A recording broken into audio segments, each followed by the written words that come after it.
Hello, and welcome back to Retrieving Sanity with your podcast host Keegan, and this is your podcast for all mental health, addiction, recovery issues, and topics. And today we have a very special guest, and that would be Sean Young. What's going on, man? Not much. So, Sean, how are you doing today? I'm good. I'm good. It's been a very busy but productive day. I took my stepdaughter to her first ballet practice, so that was cool. Oh, nice. Yeah, Well, I mean that's an important part of life, right? yeah. Sit Being there. present. Yeah, yeah. Very impressionable. Yeah, So, yeah. I sat there and I was like, man, it's so hot in here because it's like there's all the windows and the sun is like in there, and I'm like, ah, dude, it's so hot in here. I could lose 5 pounds of sweat. oh man. Well, I mean, at least you get a little something out of it too, right? Yeah. She gets to go and dance, and I get to sweat off all the weight that I've eaten. So Sean, tell me a little bit about yourself. Like, where are you from? What do you do for work? Stuff like that. Oh man, I currently live in Union Bridge, Maryland, which is right outside Frederick, probably equidistance between Washington D.C. and Baltimore. Okay. I have been all over the world though. Prior to where I'm at now, I was in the Army for 12 and a half years. Oh, thank you Um, for your service. Thank you for your support. I've been all over the world. I was stationed in Italy. I was stationed at Fort Bragg, North Carolina, stationed in Alaska, where I got medically retired out of the Army. Been to Afghanistan 4 times, 43 months. Life has been crazy. But now I'm a stay at home dad, and I find the joy in that. Wow. Yeah. Again, thank you for your service. That's actually quite a bit. Sounds like you've had quite an experience with that.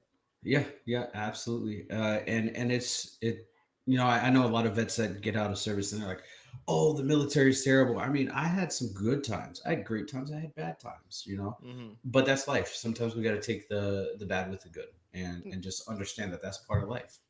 Yeah.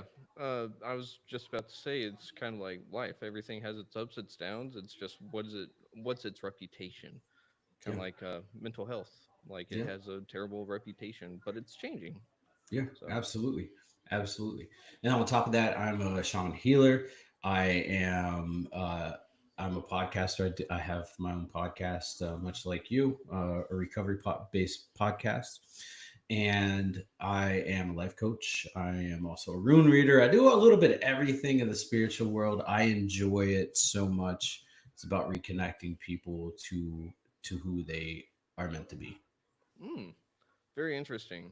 Uh, how did you go from that transition from serving in the military to being a stay-at-home dad and doing all the spiritual work? Oh, Because it's it hard. sounds like, yeah, I was about to say it sounds like a really hard transition. The first thing that I had to do was work on myself, right? Mm-hmm. And I think that that's the biggest portion of it is like working on yourself and like seeing what works for you, and then seeing Mm-hmm. what doesn't, and keep what works for you, and letting go of the stuff that doesn't work for you. Yeah. And so, in the path of getting out of the military, I fell into a relapse, a really heavy one, and that's where a really bad one for like 6 months, and it was just really bad. I woke up in jail one day and realized my life was not. I wasn't going anywhere with it. You know what I Mm-hmm. mean? Yeah. Yeah. Like I was going to either end up like my father or end up dead, one of the two, and I didn't want that. So I started working on becoming a better version of who I was through getting sober, getting clean, um, working an actual program, a foundation of a program that I could say, okay, I have something very solid here. Mm-hmm. And I started building that up. Started my podcasting. Once I started doing that, and the wheels were moving, and I was getting guests, I ended up finding somebody that would influence pretty much the way that I live my life now. And she was a psychic medium, and she said, "You have shamanic healing abilities." And I said, "I don't believe you." Because I didn't believe in this, right? Like Uh-huh. I believed that there was something greater than me. I just didn't Mm-hmm. understand what it was. Yeah. She ended up passing, and when she passed, the last thing she said was, I'm being honest. You have shamanic healing abilities, and you have to find your teacher. Don't go looking for her. She'll come to you." And I was like, "Okay, fine." And one day Huh. I was searching for guests, and it just so happened this lady pops on. She says, "I'm a medium." I said, "Oh, that's cool. I'm looking for guests for this other show I'm doing." Uh-huh. And she said, "Okay, cool." And I said, "Well, tell me, kind of like you and I, Uh-huh. tell me a little bit more about yourself." And she said, "I'm a shaman healer." And I was like, "Oh." And then she was like, "I have a class." And I said, my ears popped up, my Yep. little spiritual ears popped up, and I was like, "This is who I need to find." Uh-huh. And so I started my journey last year, last October, Uh-huh. and it's just been one of like absolute crazy transformation.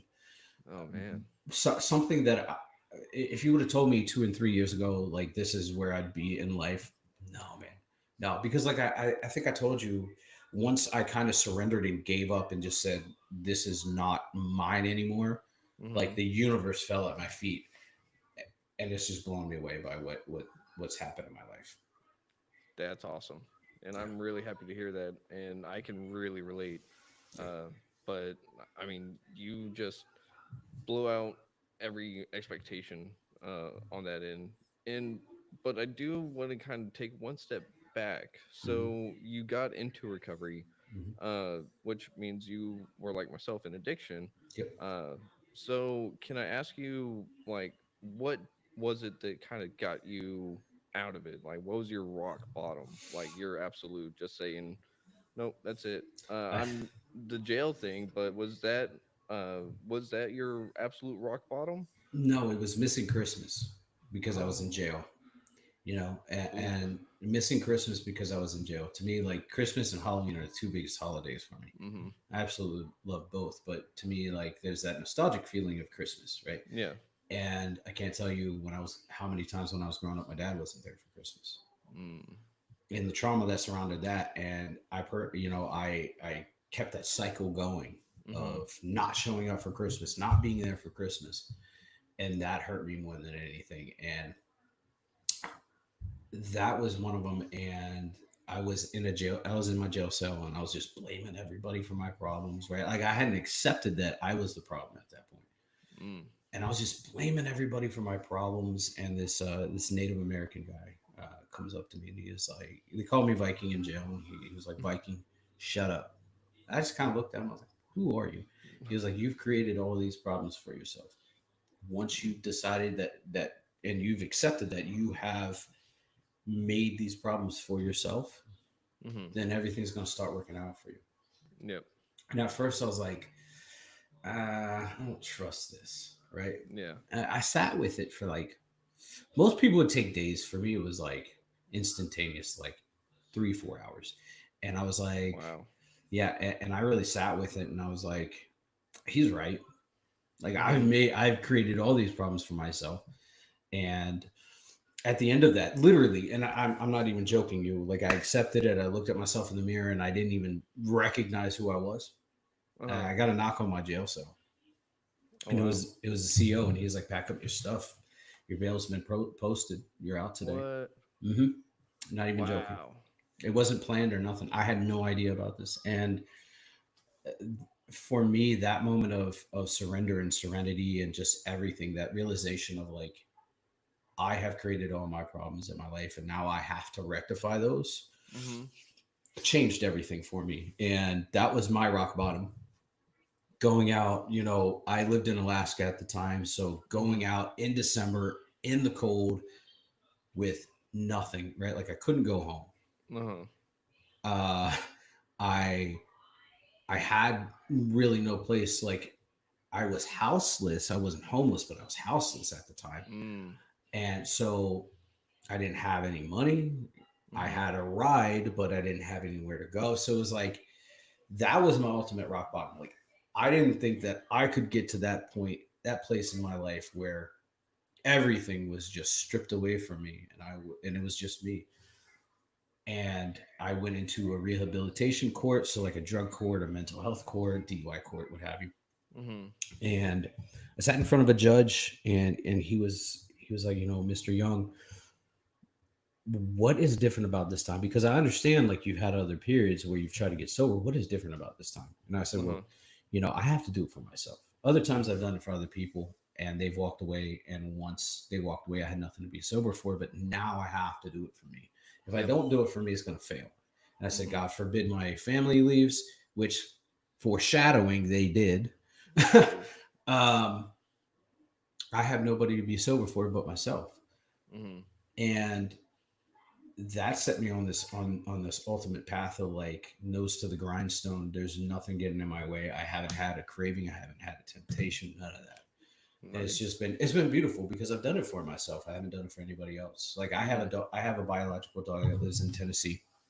I love her to death, and I want her to be proud of me, but I can't do it for her, right? Because there's Mhm. gonna be a day when she's too where she's old and she's gonna move on. She's not gonna view me as her hero anymore.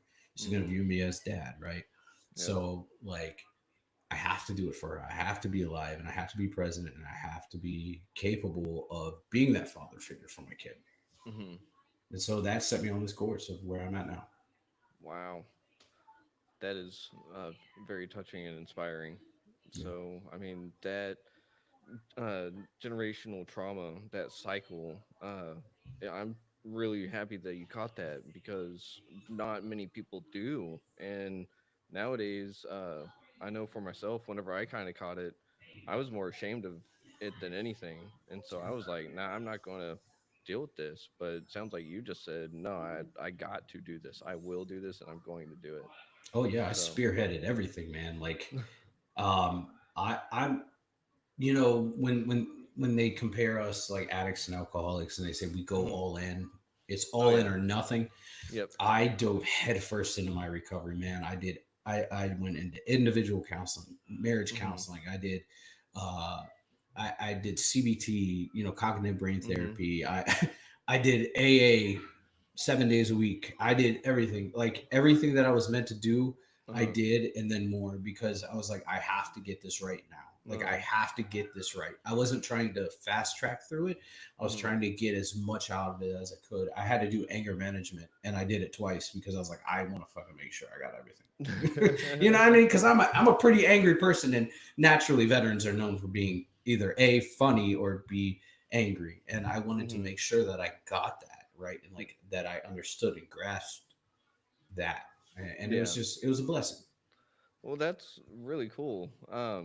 And I know for myself, whenever I try to do things for others, like you said before, it just kind of falls through, Yeah, right? yeah, Um, and so I had to learn real quick that it had to be for myself. But my first time in recovery, I was literally just by myself and 6.5 hours away from anyone and everything I knew. Um, and so I can relate on some of those, but at the same time, I didn't have little children to take care of or anything. I didn't have those dependents. And I think part of me is glad that I don't because I don't know what I would do because that's a big fear of like, if I mess this up, then what does that make me now? yeah. So I think that takes a lot of courage to get into recovery, especially having children. Yeah, So, dude, and like recent, my daughter's a little bit older now. She's 12, mm-hmm, and I went to Tennessee around her birthday, and mm-hmm, I really got to sit down and like have that conversation with her and like make amends. uh-huh, And I told her, I said, look, I haven't been the greatest father. Like I understand that, and I'm trying, right? Like I'm mm-hmm. trying really hard. And this kid, God bless her, she looks at me and she's like, "You are the best dad that I could ever ask for." And that hit me right in the chest, right? Because like for so long the biggest gaping hole in me was my kid, Mm-hmm. right? Yeah. I felt like in some ways like I failed her, and like I broke up our family and all that other stuff, Mm-hmm. which I did break up our family, Mm-hmm. but I had this like deep seated hole in Mm-hmm. me, and to hear her say that was like tying that up. It tied up, you know, that hole and made me whole again, and it felt great. Yeah. And that's really sweet. Yeah. And men's are really hard to do. Uh so I mean, congrats on everything going well on that one cuz I didn't think it was gonna go that yeah. great. Well, I mean, that's what they even tell us in the book. Like, Yeah, we might think that it's going to go terribly, but we just get surprised yeah, by it. And I know the amends I've had to make, I've sat there and there was one where they just said, like, I don't care, like, whatever. And I was like, okay, like, I don't know how to feel about that, but at least I said my part. yeah. but everyone else was saying like, I'm just proud of where you're at now. Like I forgive you. And I'm just like, okay, well, I wouldn't forgive myself. Yeah. So Yeah, we are the biggest critics of ourselves, and like mhm. one of the things I noticed when I was starting to make amends to different people is I'd go to these people with this laundry list of things that I have done Mhm. against them, right? And I'd come and I'd say I'm sorry for X, Y, and Z, and they're like, "How do you remember that?" Mhm. Right? And I'm like, "Because I did that to you," and they're like, "We don't care about that. Yeah. We're happy that you're doing better," and so that felt great. But I've also had somebody that acted like they didn't know who I was, Mhm. and I was like, "Okay, all right." Yeah. Like I put it out into the universe. You do Mhm. with it what you will. Yep. And I know whenever I first started my amends list, I asked my sponsor, I was like, how do I know if I need to make an amends to someone? And he said, if you're walking down the grocery aisle and you see someone and you got to turn around, you got to make an amends to that person. I was like, damn. A lot of people. Yeah. I was like, oh no. Yeah, But I mean, eventually it all went through pretty well. But it is definitely one of those steps where I've heard in the rooms that if you don't do your step nine, then you're going back out. yeah, And so it's like I'm doing my step nine. hmm So, yeah. You just got to but do it. yeah, you really do. But I mean, that's like any part of recovery. If you don't do it, then you're not going to reap any of the benefits. Yeah, And for myself, I know I did the first step for I don't know, probably 5 years. But what did I do with it? yeah, Nothing. yeah, yeah. Definitely, definitely. I think a lot of people have that have that problem with step one, right? Like being Hmm. able to admit that you're powerless over something. Yeah. I know I did. I was like, my last relapse started out by me saying, "Oh, I think I'm good enough." Right? Hmm. I think I'm good enough. And really, it was just people, places, and things, right? Like I was hanging Yeah. around the wrong people, the wrong places, doing the wrong thing, Yeah. and yeah, it was chaos. But life isn't so chaotic anymore. No, and it's weird in recovery. Like I figured out life is real chaotic and busy, but the thing is, it doesn't have to be that chaotic because I can structure it now, Yeah, um, in a lot of different ways. And with that structure, it gives part of my brain that, like, all right, I can do this, this, and this. And I can give that leeway of like, maybe I'll do this. But in active addiction, it was no, there was no planning, nothing. It yeah, was just like go to work, maybe, and just drink. yeah, Just I whatever was on the agenda, like was next to drink. yeah. So, And then on top of that, too, boundaries, man. Like oh boundaries are yeah. a huge one. Like especially for me, Mhm. um, boundaries are huge, right? Like establishing boundaries and making sure I don't Mhm. cross people's boundaries Yep. is really huge for me. And so, like that was another one. I always used to say I don't have any boundaries. Well, that's scary. No. That's Huh. terrifying. Yeah. No. That I don't have any boundaries, and so I had to really look at myself and be like, yeah, dude, you need boundaries. Mhm. Like you need boundaries for yourself and for other people. Yeah. Yeah. I know one of the hardest things I had to learn though was trusting myself again. hmm How did you go about trusting yourself or Um, learning how to? really, the discipline, man, is like Mhm. sitting down, making sure that I had enough time in my day for myself, right? To be able Ooh. to sit with myself, right? Because I Mhm. think most times when people get like enter into recovery, they Mhm. want to jam pack their day with everything, right? Like Yep. like from the moment you wake up to the moment that you're going to sleep, there is something to do, and Mhm. that doesn't give them the time to sit with themselves, right? Nope. And Uh-uh. so when we do that and we don't give ourselves that moment to just sit there in the Mhm. silence, because the silence is so scary, Mhm. right? Especially when everything is going on between the two ears.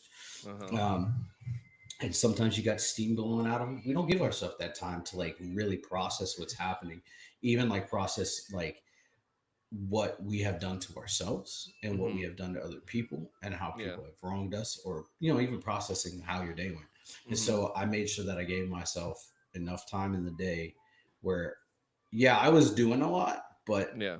in my day I wasn't, right? So Mhm. like I would make sure I structured every single day where I had something to do, right, Uh-huh. aside from AA. So I was like running AA, but I was also one day I had a counseling appointment, one Mhm. day I had marriage counseling. The other day, I had, anger management, and so like I had something productive to do in my day, but I Mm-hmm. also had time for myself where I could sit there and just be like, all right, man, what's going on? What really is going on, and why am I so angry? And then I Mm-hmm. realized like my emotions are the onion, right? Like Yeah. peeling back those layers, like I've got that anger sitting on the top, but what really is underneath it? And Mm-hmm. it started leading me to a place of serenity. And it wasn't like easy by any means, Mm-mm. right? I was in denial of a lot of shit that I, sorry for my language, a lot of things that I had done, you know. I was in denial of it, but then when I really sat and looked at it, I was like, yeah, dude, I I'm the enemy in this. Mm-hmm. Yeah, Uh, and being in denial is one of those things that's really hard to get over. yeah, Uh, and for myself, I don't know if it was more of a pride thing or if it was some form of, I guess it would still be pride because it was some form of identity of that I had an idea of myself that had a higher moral being than what I really am. So, yeah. Oh yeah, yeah. That's another big one. mm-hmm. Um, Being in in denial and like that delusion or that illusion of grandeur, right? Like Mm-hmm. just be like, oh, I'm so much greater now, and am I? Am I really that much greater, or am I just masking it? Mm-hmm. And but that's another thing too is that feeling follows us in addiction too because I'm the one that had the worst problem. I'm all Yeah, alone. No yeah, one is as bad as me. yeah, And in fact, there's tons of us out there. So, yeah, yeah. uh, And the one thing that I learned, like in early recovery, was the humility portion, right? mm, And treating. I always treated people with respect and dignity, mm-hmm, but it wasn't to the level that I could, right? yeah, And so, like when I entered into recovery, I learned to be humble, and I learned to humble myself, and I also learned to give people respect, but also respect myself. If I'm mm-hmm, not being humble to myself, and I'm not being gracious to myself, and I'm not respecting myself, I can't do that for other people. mm-hmm. Yeah, and those are really big ones, and that also goes with that forgiveness aspect. Yeah, If I can't forgive myself, I can't really forgive others to the degree that I need to. and love. Mm-hmm. Because in some way, shape, or form, if I'm seeing something wrong with someone or vice versa, what I really am doing is I'm seeing aspects of myself that I don't like, Yeah, and so it's yeah. kind of like oof. And that's like the same like for love too, man. Like I Mm-hmm. hated myself. I Mm-hmm. absolutely hated the person I was looking back at, Mm-hmm. and I had to really step back and feed myself those positive affirmations, right? And Mm-hmm. like and reaffirm to myself like you are a good person. You're not a terrible person. You've made some bad decisions, but you're not a terrible person. Mm-hmm. You're not out here, assaulting children. You're not out here, murdering other people, right? Like Mm-hmm. you made some mistakes that at the end of the day you can come back from. And Mm-hmm. like I said before, we're our own worst critic, right? So we're gonna put ourselves 6 feet under before we put anybody else 6 feet under. So Mm-hmm. I think learning to love myself and learning to accept myself for who I am, not what I want myself to be, but who I am. And then Yeah. that helped me out a lot too. Yeah. And I'm really glad that you were able to get to that point. And so now you actually sit there and help other people get to that point with themselves. Yes. So this thing has come basically like full circle for you, Yeah. uh, and that is just way too cool. Yeah. Because what other way to help do your step 12 than constant Yeah. work with others? And it doesn't even have to be with sobriety because recovery is getting back to being normal in any way, shape, or form. Yeah. And I use normal like just saying like I feel normal. Like I Yeah. feel okay. I don't have that compulsion, that urge Yeah. to go drink or use, or Yeah. I'm sane again. I can think clearly. Yeah. So whenever you're actually doing your shamanic practices and stuff with others, what is something that you do to help them kind of get well accepting with who they are? if they're not liking something. A lot of inner child work, right? Because a lot of the Mm-hmm. trauma that we face, a lot of the triggers that we face are from, our childhood, right? Mm-hmm. And it's just reliving that childhood, whether you believe it or not. Like, a lot of the traumatic things that we face Mm-hmm. are just repeated and amplified from when we were a child, Mm-hmm. right? So, like, for me, for instance, when I started doing this, I had to go through all the training that I'm doing for other people, right? Yeah. And so it's like the train the trainer deal. So, Mm-hmm. or we call it heal the healer. Mm-hmm. So I had to go through all the inner child work, right? So Mm-hmm. my teacher, my shamanic teacher, was like, what's bothering you today? And there would be things that popped up that I just didn't even remember, and then I had to work through it, and it was just like the hardest thing. I'd sit there and cry, a grown ass man crying on camera in front of 15 other women, right? Like, Mm-hmm. it's weird, Yeah, a little bit, but but it was something that that had to happen. And crying, mm-hmm. for me, and my understanding is, crying is like one of the best forms of release. Mm-hmm. And so I was remembering things from my childhood that I really didn't wish, and it was Mm-hmm. relevant to what was happening in my life at that time. Uh-huh. And so really working in that and being able to connect, my inner child to that, heal my inner child, and let Mm-hmm. go of that feeling, right? Because, like, we don't have to feel those feelings, Mm-hmm. but we choose to hold on onto them and harbor them, and then pack Mm-hmm. them away in the subconscious. And so Yep. essentially what I do is I give people that space to process. And it could be just, hey, what's going on today? Mm-hmm. Why are you so triggered today? Or, hey, you've had this thing. Like, I have a lady I'm working with that has some history with survivor's guilt. And Mm-hmm. that's big, that's That is big. huge. Uh-huh. And so, being able to sit there and say, okay, what about this scenario has impacted you so much that you feel this way? Mm-hmm. And being able to separate, the situation from the person.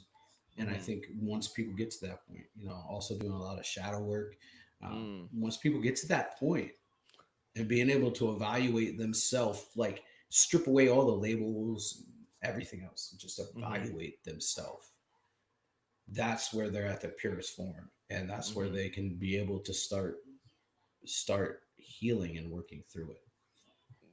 Gotcha. And so you're talking more about a regression of sorts, Yeah, and also in a sense, I'm getting the sense of you gotta sometimes break it down to build it back up, yeah, yeah. and that inner child work is really difficult, and so is shadow work. Yes. I don't know how many people that are listening are going to know what those are. Inner child work sounds fairly straightforward, Yeah, but it's kind of complicated because my 15-year-old self protects my like 4 or 5-year-old self, yeah, and trying to get past him is pretty difficult because he's obstinate. yeah, yeah. But uh, whenever you're working with these people, whenever you're working with shadow work, inner child work, and you get a client that has a setback, Hmm. what do you do whenever they're having that setback? Because I know that feels like I'm making progress, and then you hit a wall, and it's like, that's such a bummer. Yeah. How do you keep them going and motivated? Well, we all have setbacks, right? Like, Hmm. there's always that one thing that we don't want to tackle, Yeah. and it's a locked door. And Hmm. so you kind of have to work around it, right? Like, you don't just go in and force your way through the door, Uh because huh. if you force your way through the door, you're going to re-traumatize that person. Oh. So, and re-traumatization is huge now, right? Like, Hmm. there's tons of counselors, and I'll call them healers. Not everybody is like a healer. Some people are, it's a money grab. Hmm. Some people don't have that best intention for other human beings at Yep. heart. Yeah. And so, really being able to stop at that point and realize, like, this is something that they don't want to, that they're not ready or Hmm. are willing to touch right now, and then step it back from it, right? Because, like, Hmm. I've had those where I'm like, I'm not fucking sorry, I'm not talking about this. Sorry, I was getting into it. I'm not You're good. talking about this right now, Uh huh. right? Like, I'm absolutely, this is my stopping point. Yeah. And then through other instances, I was able to come back to that and be like, okay, Hmm. it's it's not so bad and I'm ready to talk about it. But it's also about trust, right? Like I Mhm. can't I I can't go to somebody that I just met and be Mhm. like, help me, because I don't trust them, right? Mhm. There's not a foundation of trust built there. But I can go to a friend and be like, hey, you're a Reiki practitioner. I need some work. I need to be realigned. Help me out. She Mhm. does it, and I go to her pretty frequently. And so it's really about building that foundation of trust and realizing like, hey, this person isn't trying to hurt me, Mhm. and that this person isn't the same as these other people, Yeah. and also, as the practitioner, stepping back and realizing like this is triggering for somebody, Mhm. and that's not what I want. Now we do have practices where we can center the person, where we can ground them by just rubbing the arms, which is Mhm. comforting, is very comforting, or rubbing the legs, or Mhm. bringing them back into center, back into reality, because Mhm. what you're doing is not it's based in reality, but you're Mhm. not in a realistic state of mind. You're in an Mhm. altered state of mind, so you're taken away from the conscious, you're working in the subconscious, Mhm. and bringing them back into the conscious mind and saying, okay, here we are, you're safe, you're grounded, you're surrounded by love. Wow. Yeah. And that sounds like it can be really difficult in the moment too. uh, to be able to sit there and be able to step back.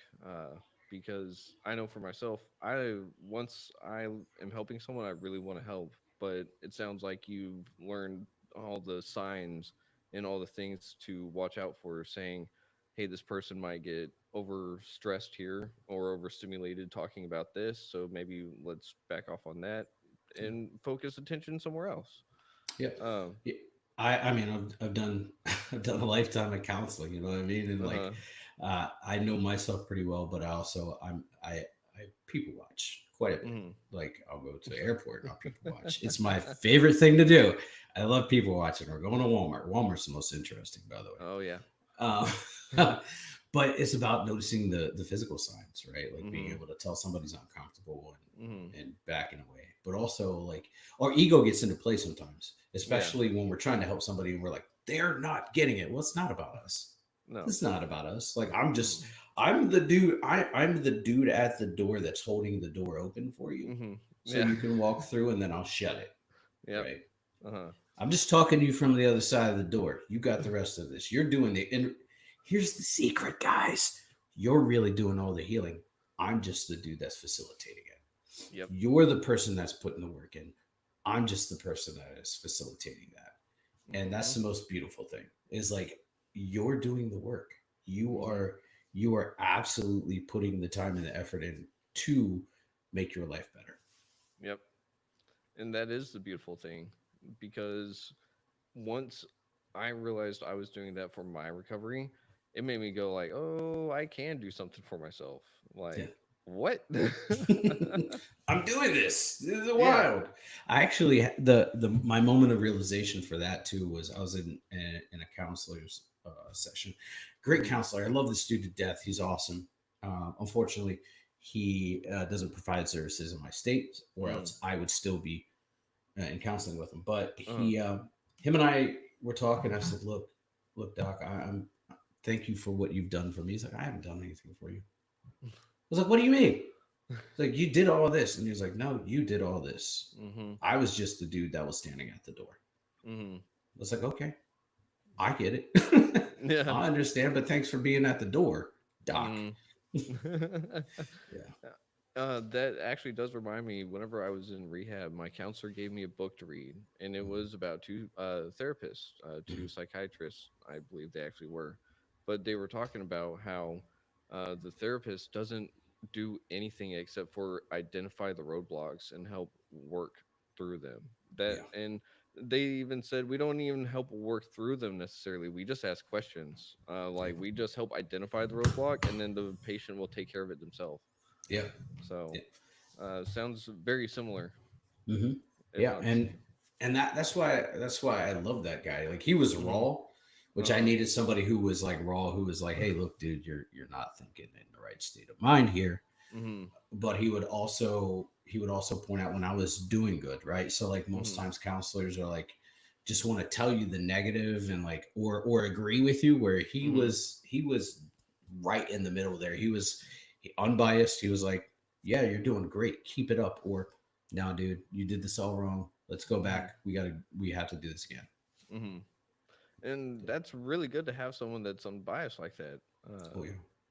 Because I mean, it sits there, it eliminates potential setbacks eventually, and it also eliminates false hope.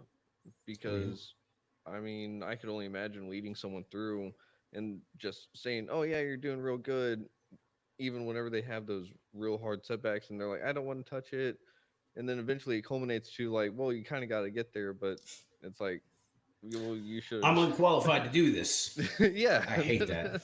I hate hearing that. I'm unqualified to do this. Why are you a counselor? yeah. No, that's not that is.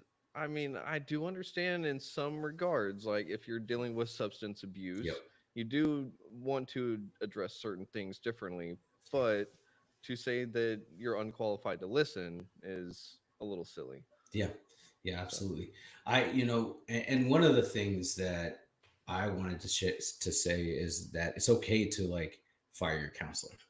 yeah, Like yeah. if you're not receiving anything from them and you're just like, I'm here Mhm. and I'm not getting anything from them, it's okay to let them go and then find another one. I've fired a handful of counselors, to include a VA counselor, Mhm. and the VA situation was she was not addressing the substance abuse problem. She was just like, Mm.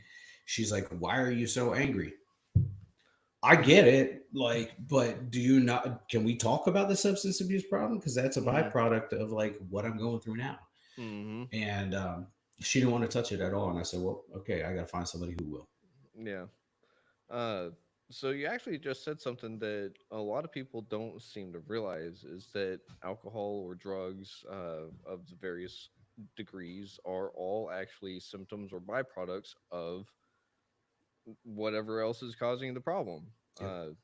For me, I found that alcohol or drugs were actually the best band aid ever Yep. because it just it made me feel better, made me think better. It just took all the problems away and made me feel good for a little bit until it didn't. So Yeah. it actually started off as the solution to my problems, Hmm. and then it became the problem. And then I was like, oh, I know exactly how to fix my problems. I just haven't drank enough. Yeah. And Yeah. No, and that's why I'm a huge advocate for people getting dual diagnosed, right? mm-hmm, I know a lot of some people want to separate, the mental health portion from the substance abuse portion, but the mm-hmm, thing is they are literally intertwined, right? mm-hmm, Like your drug of choice or your substance of choice has a lasting effect mm-hmm. on your brain. Yep. Literally, science shows it. And so, um, being able to get that dual diagnosis of alcohol or opioid or substance dependent Mhm. or and getting that other mental health, like I'm dually diagnosed, and Mhm. that's great because I can now go into a counselor's office and be like, hey, look, I'm dually diagnosed, can I get Mhm. somebody that fits this criteria? Yep. But also doing that, it can help identify some of those other issues that are happening, right? And like Mhm. some of those things that we think are second nature for us to do, but Mhm. it's really not. It's a habit that we've picked up over time. Yep. Yeah. Uh, it's kind of like not trusting others because you've been hurt in the past. Yeah. It's a habit. Uh, Hmm. and I know for myself, it was really hard to get to that point to where I could do that. Yeah. So, Yeah. Absolutely. And I think once we be able to once we're able to like do the dual diagnosis thing as a healthcare system, as like a country, and like moving forward mhm. and like being able to like duly diagnose people right from the start and get them the help that they need, everything's Mhm. going to be a lot better. But also separating the person from the addiction, and that's the Mhm. problem that I see, is like we have all these names for people Mhm. that are wrapped up in addiction, right? So like Yep. alcohol, I can't tell you how many times I've heard, alcoholic. That's well, sidetrack, sidebar. Yep. That's why when I do go to meetings, I don't refer to myself as an alcoholic, Mhm. because I'm not. You're an I'm not addict. anymore. I'm not even No, an you're addict. recovered. You're recovered. So. I say, hey, my name is Sean, and I'm a person in long term recovery. Okay. Because Yeah. at that point, I feel like if we and I know this is like changing the language of the program or whatever, but like I feel if you put that label on yourself, I'm Mhm. an alcoholic, then that's what you're going to view yourself as. Mhm. Whereas like I cannot recover. Well, you can. Yeah. It's just work, right? Mhm. And I think you and I talked about it, and I stopped going to AA as actively. I go on my Mhm. anniversary now, but I stopped going so actively because of the mindset that I see in the rooms as like I can't get past this, right? Like Mhm. this is so bad that I can't get past it. It's like, but you can. You have Mhm. the power in your hands. Take that take that power Mhm. back, right? Mhm. Like harness it in your hands and take it back and build from that. Yeah. And I mean, the rooms offer really great support, community. Yeah. They have a bunch of power, knowledge, and wisdom in there. But there are just some groups that just don't vibe with me, and that's the thing, is a lot of people don't realize that not every group is the same. Hmm. And like one AA group is not the same as the one right up the street. Yeah. Those can be completely different. So I like to tell people, just because you don't like that group, go try another one, because Hmm. those meetings do save lives. Yeah. Um, Absolutely. and I've been in meetings where I didn't see anybody's faces. I only saw their back, mm-hmm, even from the moment that I walk, before the meeting, because they say before the meeting and after the meeting are the two best times of the meeting. mm-hmm, You know, I seen nobody's face. I saw backs, uh-huh, and I was like, well, this isn't cool for me, right? mm-hmm, But then I've gone into meetings where people have just open arms, come here, give yeah, me a hug, and that's awesome. I love that. It's a community, and sometimes people need that harsher love, and some people don't. mm-hmm. And one of the things that keep people out of, say, recovery in general or the rooms is that it's actually Christian based, Hmm. which to each their own. And that's the thing, is that the AA and all those others are spiritual programs. It doesn't say anything about religious programs. Yeah.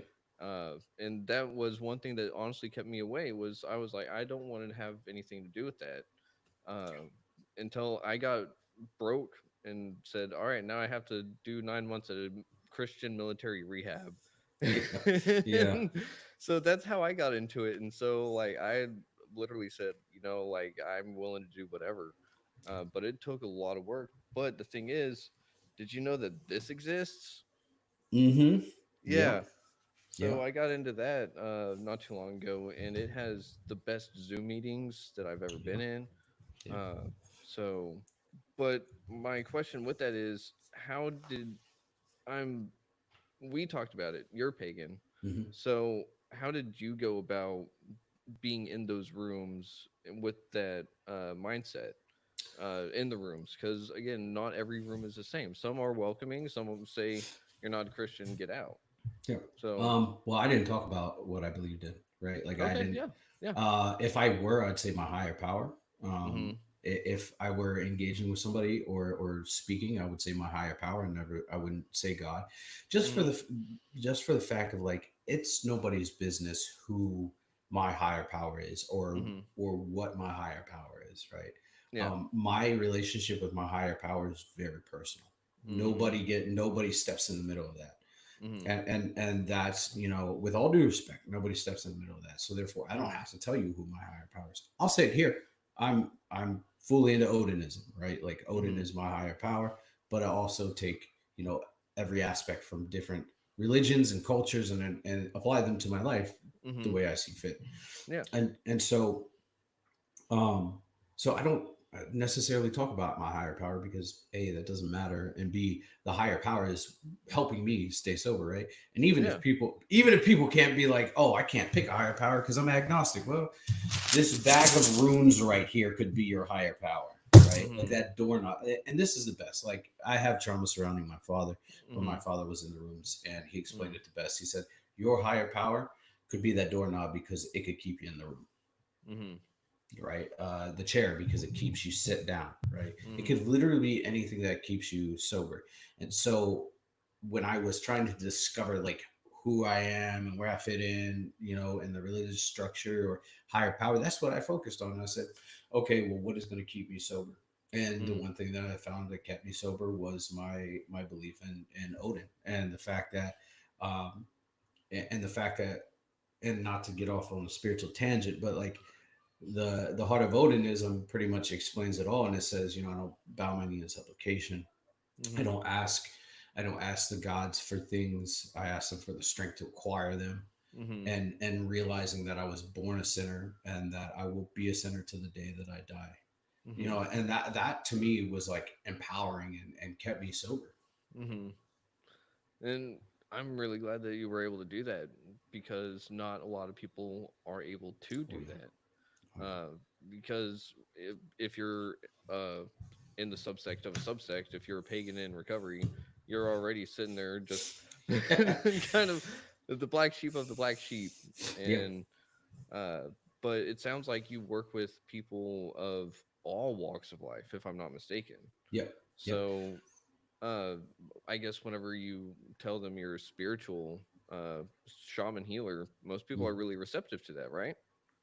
Depends on who you talk to. Um, I, I've had people that are really receptive of it, and then I've had Hmm. people step back. I've even been told that I'm culturally appropriating the term shaman. Oh. And I was like, well, if we want to get technical about it, every single culture has a form of a shaman, Hmm. right? And it's just a Yes. healer. That's all it is, Hmm. right? And that's what I was called when I went into this teaching, into this class that I'm in. And so I myself call myself a shamanic healer. I'm not taking anything from anybody. But the Hmm. reality is that there are going to be people that are skeptical of you know of the healing thing. But I give people the space to Hmm. to come in and just talk, right, Hmm. and like be able to process what happens. And Hmm. now it can be like, hey, like I believe that if you're a Christian and you decide that you want to pray, that's great.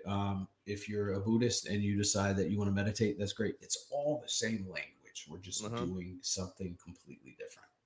Yep. And a lot of people are not receptive to that at all. That's a And conversation not a lot of people are ready for. yes, exactly. And a lot of us are ready to have it too, though. Yeah. But Oh, absolutely. and that's one of the things is whenever we have this different way of life, this different mindset, this viewpoint, it made recovery so much different for me Mhm. because I was able to sit there and say, step 4 on your normal AA, you're Mhm. listing off your character defects. Mhm. I'm listing off all these negative things about me, things I've done wrong, or things that people did that made me mad and where I was wrong. But I'm looking at these negatives, and what through the pagan lens, I'm actually able to sit there and say, well, I've done this, but what's the good parts of me too? Yeah. Because if I'm sitting there and I'm always doing my step 10 and analyzing everything I did that day, I'm never going to sit there and pat myself on the back for the time that I actually did better than I did the day before. Yeah. Yeah. And So we don't give ourselves enough credit for the good things that we do. we really don't. No. And I try to advocate for that, right? Like Hmm. when people come to me and they talk about like self-doubt and like a lot of interpersonal things, I say, hey, look, what I want you to do, if you choose to do it or not, I can't Hmm. make you do it, but go home, get a journal, and I want you to write 5 things that you've done good today.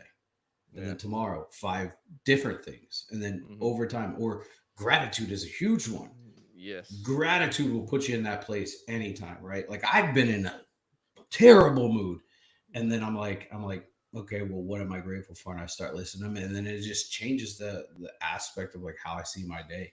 And Hmm. like, even if I'm like upset at my girlfriend, and like I end up, okay, I'm grateful for my girlfriend. I call him like, baby, I love you.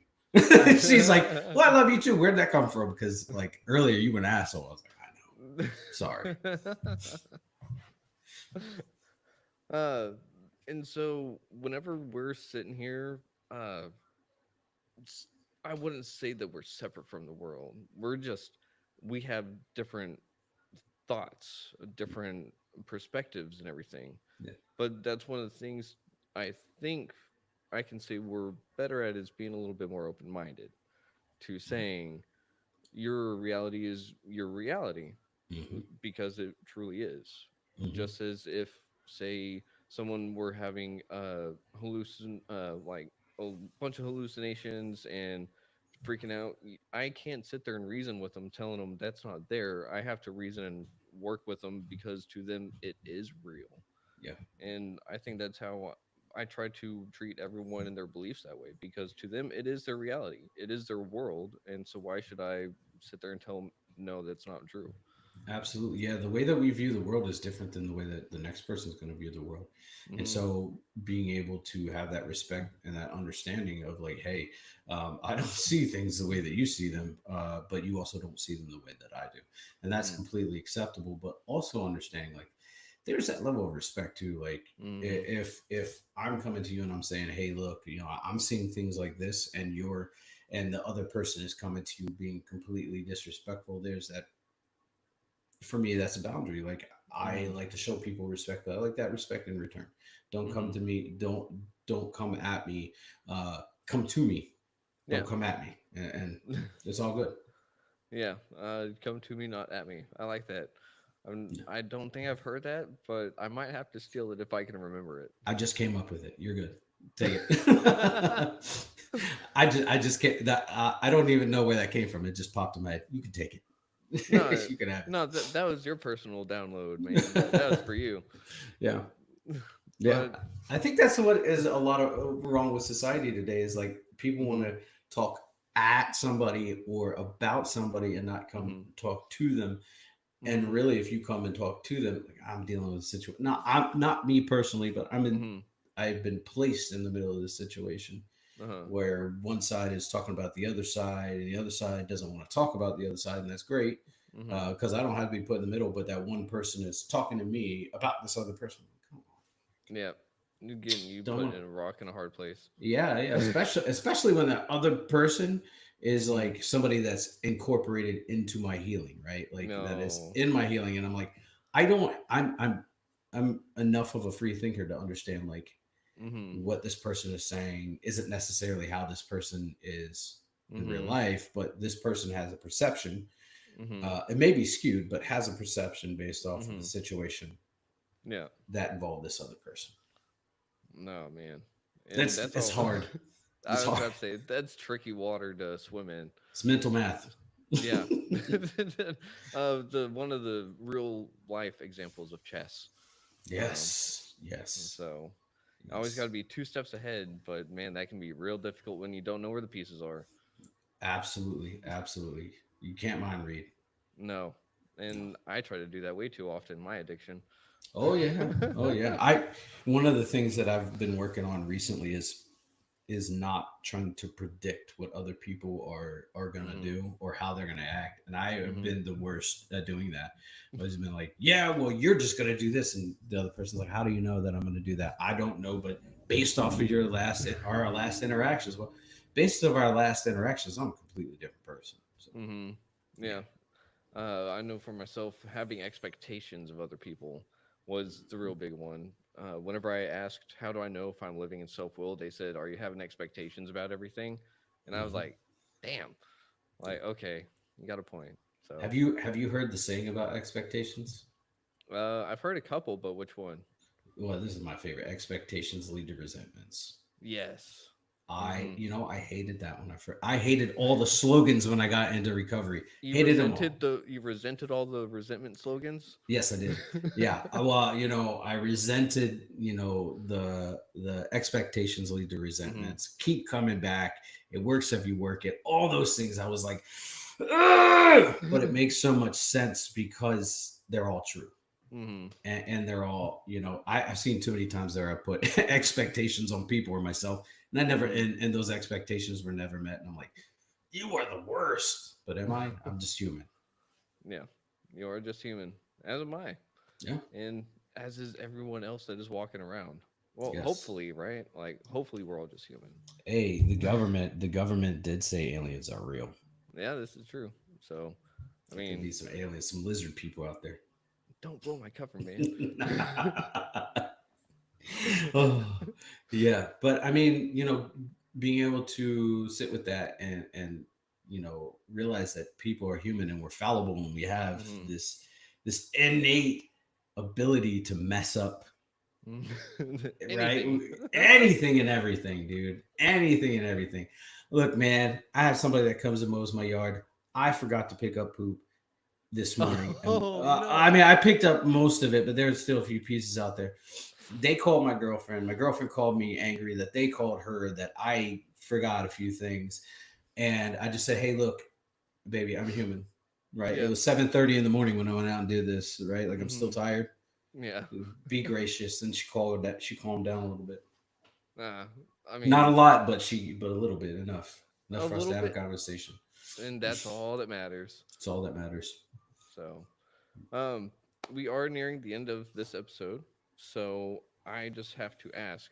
Uh, on Retrieving Sanity, we like to have people on multiple times. Can we Yeah, expect to have you back on? absolutely. I'm always at your disposal, brother. Sweet, I appreciate it. And quick question as well. Well, you had mentioned you have a podcast of your own. Hmm. Give yourself a shout out. Yep. So my show is called Recover Out Loud, and we bring people on, everyday normal people, and we talk about what it was like, what happened, and where they're at now. And then I have a second show. It's called Beyond the Veil, and it talks about more of the supernatural, spiritual, um, paranormal side of life. I enjoy Sweet. it. Yeah. And where can we find those? Anywhere where you stream podcasts. Heck yeah, man. I couldn't say that like a year ago. I'm so happy I can say anywhere you can, because I listen to all these podcasts and they're like anywhere you can stream your podcast. I'm like, I can Uh-huh. say that now. Yeah, right. Not just you, famous person. Well, technically, you're getting famous yourself. Don't boost my ego. I'm trying to stay humble. Okay, well, the people around you seem to know you pretty well, and Yes. in proxy, the people they know you. So Yeah. it's just a web of I know this person knows this person, that person just happens to know a person that knows you. Yeah. Look, man, I when I moved away from Alaska, Mm-hmm. I was still talking to some people that were in my recovery circle. Uh-huh. And one of my good buddies come up, called me and was like, "Hey, so and so asked about you." And I was like, "Who is that?" And like somebody in the recovery community, I, they were asking about your show, and I was like, "Cool, thanks, man." And then somebody in Chicago, I've never even been to Chicago. I don't Uh-huh. know anybody that. I mean, I know I know a psychologist that lives in Chicago that's been on the Mm-hmm. show, but I don't know anybody else that lives in Chicago. And somebody popped up on Facebook, was like, "Oh, I'm from Chicago and I've been listening to your show." I'm like, "Whoa, Huh. Chicago." That Yeah, so I mean, it's pretty cool. is really awesome. I'm really happy for you. It is super great to hear your story of all the way from active military to addiction and all the way to where you are now, because it is Absolutely. very inspiring. And I just hope everyone got a nice little tidbit somewhere in that episode, because there was a Absolutely. lot of good gold nuggets. Well, I hope that something I said helps somebody along the way. I'm sure it will. Awesome. And uh, so I just want to say thank you so much for being on the show. And again, thank you for your time. I'm excited to have you back on. Absolutely. Thank you. Thank you for your service to the community, and thank you for having me. Of course. Well, until next time. Shalom.